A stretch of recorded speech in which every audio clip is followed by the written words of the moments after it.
CTV is not like it's like any other environment where we look to kind of engage with consumers.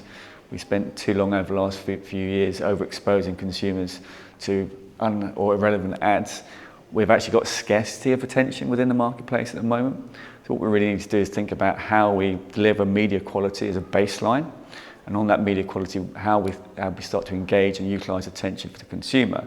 Once we measure that attention, it's then how do we use that? So if you look at non-CTV environments at the moment, we're utilising attention measurement to optimise towards better business outcomes. And that's really exactly what we want to be doing at CTV moving forward.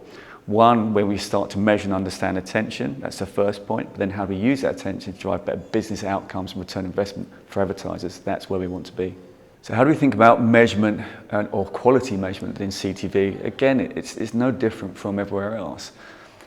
Media investment is based on media quality. And when we think about media quality, is an ad viewable?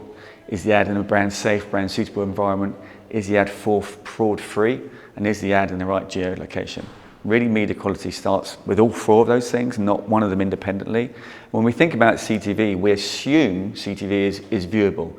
Actually, what we see through our insight is actually 1 in 3 ads is not actually viewable because the TV's off. When we think about media quality, we think it's a brand safe environment. Again, that's not the case. So when we think about measurement on CTV, again, we measure 90 different categories within GARM compliance. And then the biggest threat or endangerment to CTV is actually fraud. We've seen a 60% increase in fraud year over year globally across CTV. So it's not all brand safe and suitable as we think it is, but through measurement you can learn and understand more about that. So what do TV advertisers want from a measurement perspective, from a data perspective? I think you put it in 3 buckets. One is media quality, one is understanding audience and reach, as you would do traditionally. And the third, again, is how do we utilise first-party data, as we've been talking about today, to utilise much more targeted campaigns on a first-party perspective. But again, it all starts with media quality. If your ad is in a fraud environment, if your ad is non-viewable, data doesn't matter, it doesn't make any bit of difference. So it all starts with the measurement of media quality as a baseline.